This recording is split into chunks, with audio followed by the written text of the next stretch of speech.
Now we are looking at practice test 4 reading general training module. This content is from Road to IELTS.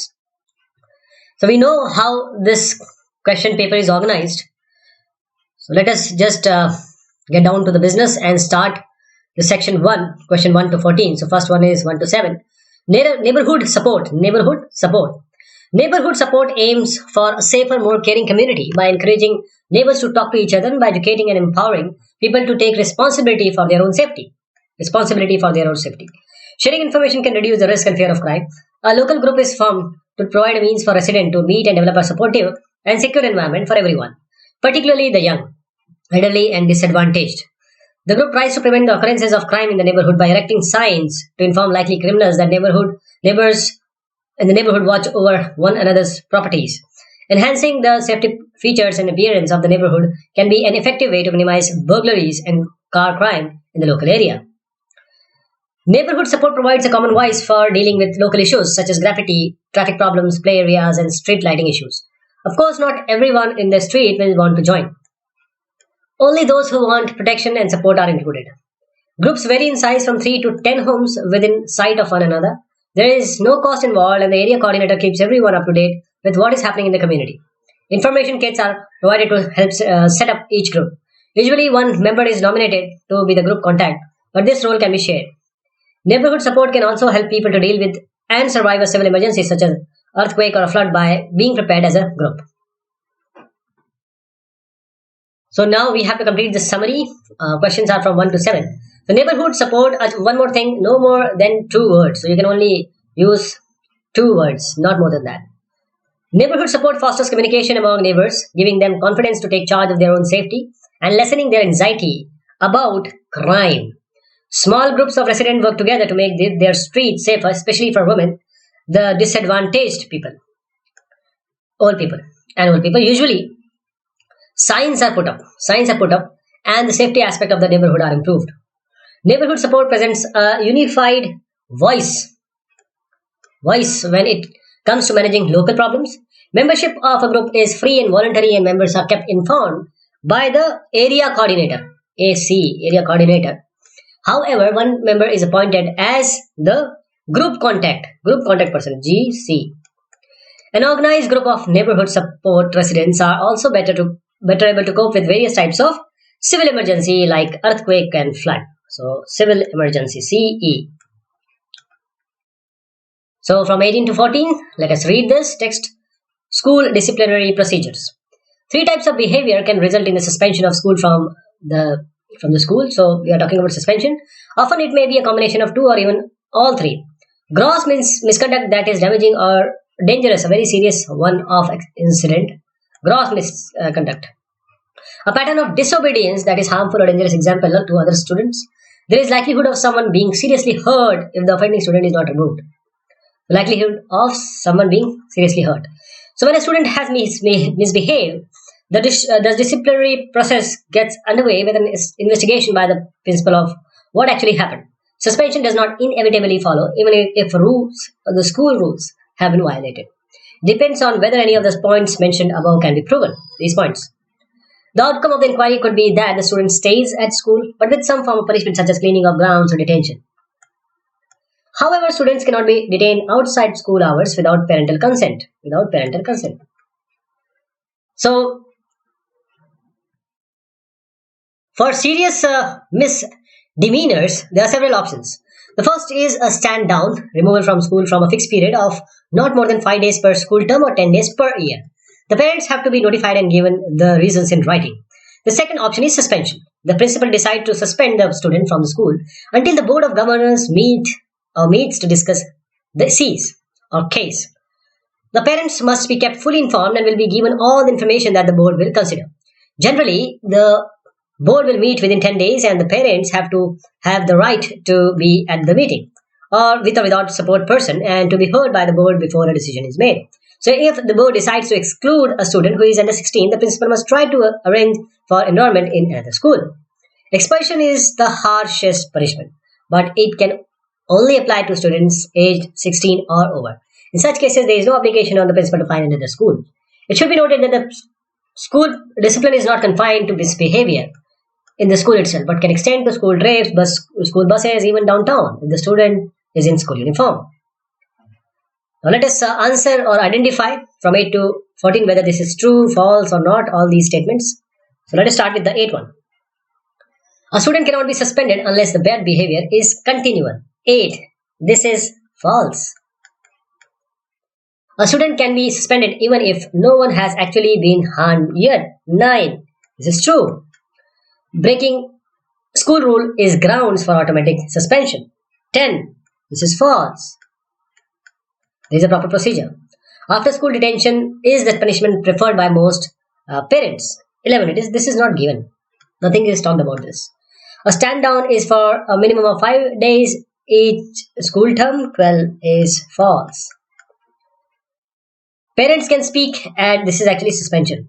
Parents can speak at the board meeting to discuss suspension. 30, this is very true.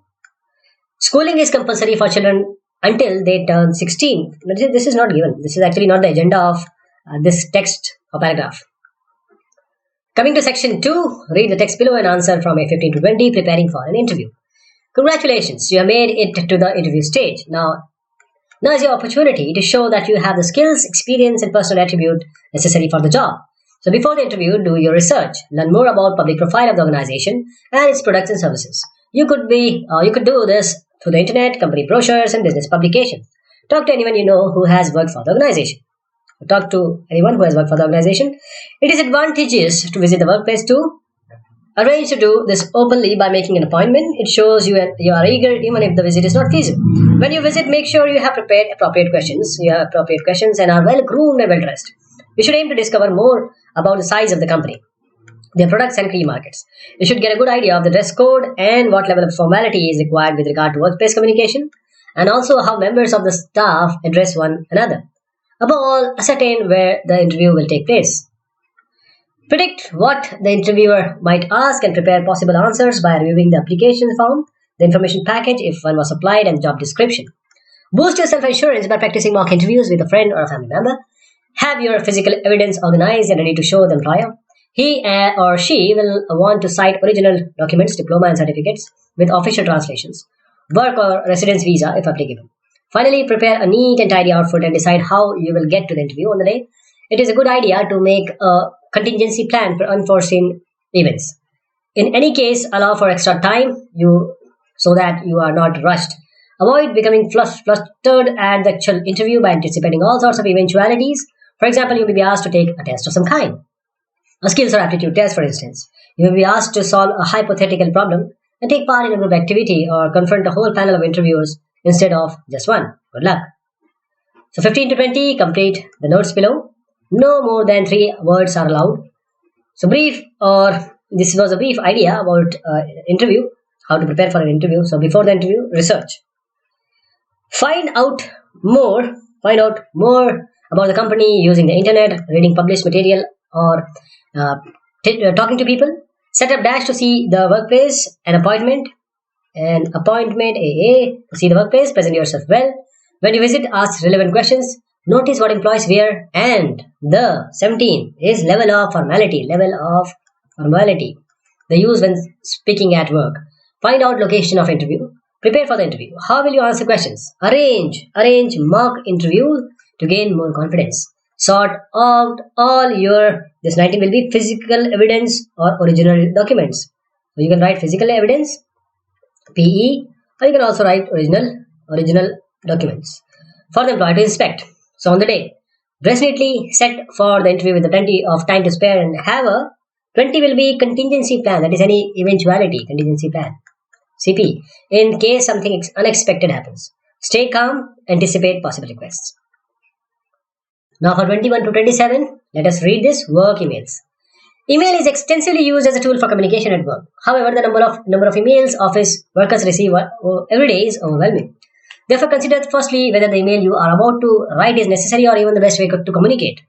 A telephone call or an instant messaging is more appropriate for a back and forth dialogue, and reports of a potentially distressing nature should always be delivered in person if possible. Then B. A well-written subject line should be concise, ideally no more than 6 to 8 words, so that the entire subject line can be read on a mobile device as well as on ordinary computer screen. It should highlight the most important information. A quick glance at their inbox will be enough for the addressee to get your message. If they do not need to waste time opening the mail, use end of message to indicate all the information is in the subject line. For example, marketing meeting 9 a.m. Friday 13th UM. See, if you do need a write a message, keep it straightforward and to the point. If you must communicate several different but related items, consider using numbered paragraph or bullet points when you can chunk information into separate, well-structured segments. A different topic is best covered in a separate email, permitting the recipient to respond to one topic at a time. If you want the recipient to do something, make this clear. If you are merely informing the reader for something, use FYI, that is for your information in the subject, or as a preface to the first sentence. Emails D1. Emails are not necessarily less informal than the traditional letters. They will reflect your professionalism. So be polite. They could also be printed and distributed to colleagues. Therefore, avoid informal language, slang, emoticons, and inappropriate abbreviations such as LOL, that is laugh out loud, and others commonly used in casual text messages. Although it is good to be succinct, pay attention to your choice of words and sentence length, or your intention might be misinterpreted. You could unwittingly convey a tone of annoyance by appearing terse when you are aiming to appear concise and economical. C. Actually, it will be E. Begin your email with greeting. Choose a level of formality to reflect your relationship with the reader. Intra-company and peer-to-peer communications are generally less formal than messages to outside businesses. It is also polite to finish with an appropriate closing and signature. Use your full name and title for formal emails. A first name only is sufficient for colleagues with whom you are familiar. You may also want to include contact information. This can be a part of your customized automatic signature. Finally, carefully proofread your emails before you hit send button, because it is very easy to just click send. 21 to 27, you have read the paragraphs. These were A to E. So which paragraph mentions what? You can go back and read it again. So I will just try to assign these A to E to 21 to 27. First is, you may use letter more than once. This is also what is given. 21 is way to present material in small units. This was given in C. How to sign off at the end of email. This was given in E. Methods to use for topics that require a lot of discussion. 23. That will be A. How the writer could give the wrong impression. 24. That will be D.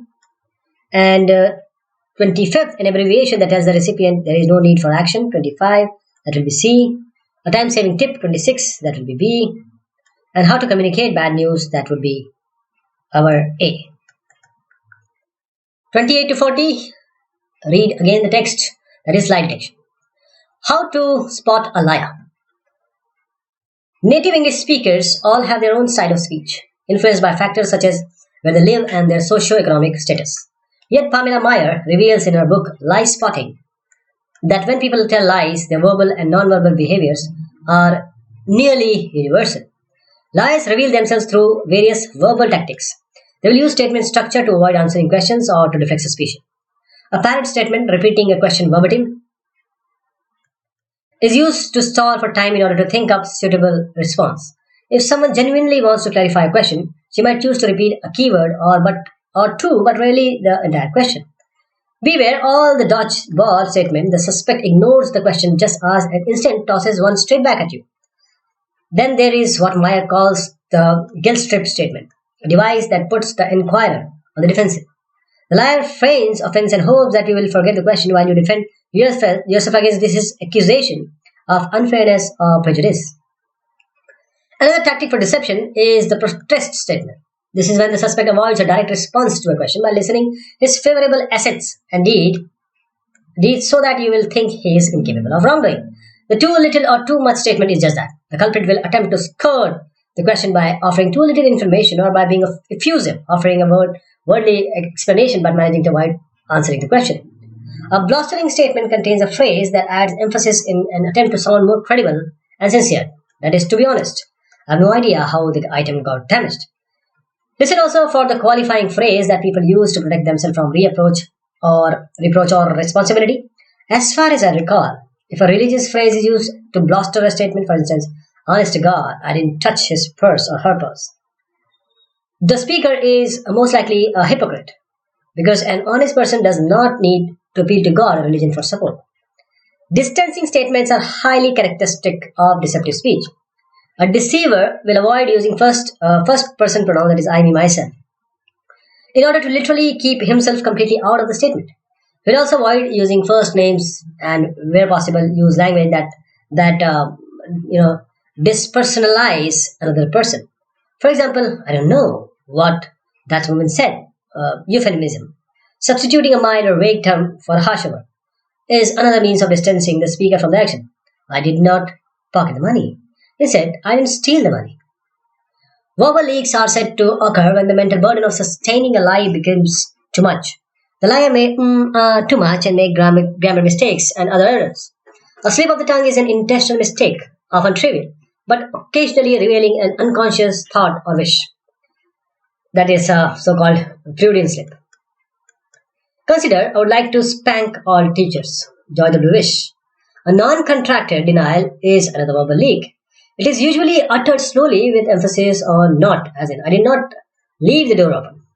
A fibber who cannot express himself in a straightforward manner because he needs time to think may pause frequently and speech disflows fluencies. Meaningless words, sighs, and throat clearing will populate his dialogue. It was late when I got home, like around midnight. However, you would need to have an conversation baseline for the speaker in order to make an objective comparison, as some people use fillers such as like and constantly. Vocal quality is another indicator of deception. Listen for higher pitch, a slower rate of speech, and strain or tension in the voice. These are very subjective criteria, however, so take into account other facial, body language, and verbal indicators. Vocal quality also alone is the least reliable indicator unless you are very familiar with the speaker's standard mode of speech. In an effort to stay in control of the liar may control his body, becoming rigid and upright, while his voice may assume a matching lifeless monotone. Sometimes actions do not correspond to words. An emphatic no, accompanied by slight nod of the head, is a sure giveaway. The manner of articulation and delivery combined with facial expression, body language, and verbal clues will suggest an overall attitude. An attitude is a crucial indicator of both truthfulness and deceit. Weigh up all the factors including whether the subject has been cooperative or unhelpful. Another weapon in the arsenal of lie detection is story analysis. Most stories have a beginning, a middle, and an end, but real memories are not usually related in chronological order. Our emotions cause us to recall the most dramatic event first and in a lot of sensory detail, whereas the liar will remember his story in chronological sequence. A false story often has a prolonged and detailed prologue setting the scene, with many truthful features such as time and place. Then the main event, the lie, is passed over quite quickly, whereas for the truthful person, this is the most important part of the action and it is recounted at length. The truth teller will also deliver an epilogue, at times becoming very emotional as she describes the impact and after effects of the main event. Rarely does the false narrative conclude with an epilogue, as the narrator was unaffected by the main event because it did not happen, or if it did, not in the way he related it. Lie detection is more than just picking up on the occasional verbal clue. Rather, it is recognizing a cluster of clues and apprising them in the light of the subject's non-verbal behavior. By watching and listening carefully and for long enough, you will discern deception if it is there. So now let us answer the queries. Complete each sentence with the correct ending from A to I below. We'll write or we'll match here. 28 is a person uses a parrot statement. This is 28. This will match with your to delay answering. A person uses a dodgeball statement. 29. That will match with to ask question instead of giving an answer. To ask question instead of giving an answer. A person uses a guilt trip statement. Guilt trip statement 30. That will be to criticize the questioner. The person uses a protest statement. 31. That will be to show off his good qualities. A person uses a blustering statement. 32. That would be A. To appear more truthful and convincing. 33 to 36. True, false, not or not given. False or not given. Not should be here. So liars would rather give too little than too much information. 33 is not given. Liars use qualifying statement if they need to take responsibility for their mistakes. 34, this is false. This is actually a contradiction to what has been mentioned by the writer in the content. Truthful people are less likely to bluster their statement with religious phrases. 35, this is true. A slip of the tongue is an accidental error that could expose a hidden belief. 36, and this is exactly true. Now 37 to 40, choose the correct letter A, B, C, D and write from 37 to 40. So the statement, I was not in the office after hours, contained which of the following verbal clues? I was not in the office after hours. So 37 is actually, you can easily elect or select this, a non-contracted denial. I was not in the office after hours. Then 38 would be, which of the following is the least dependable as a marker of deception? 38, this is vocal quality. This is the least dependable. 39 is, and truthful story is more likely to have what? 39, this would be C, a short main event section, right? Untruthful will surely bypass or speed up that event. 40, a truthful story is more likely to have 40, a heartfelt conclusion. A heartfelt conclusion. So this was practice test 4 general training reading British Council from Road to IELTS. Thank you so much. Take care.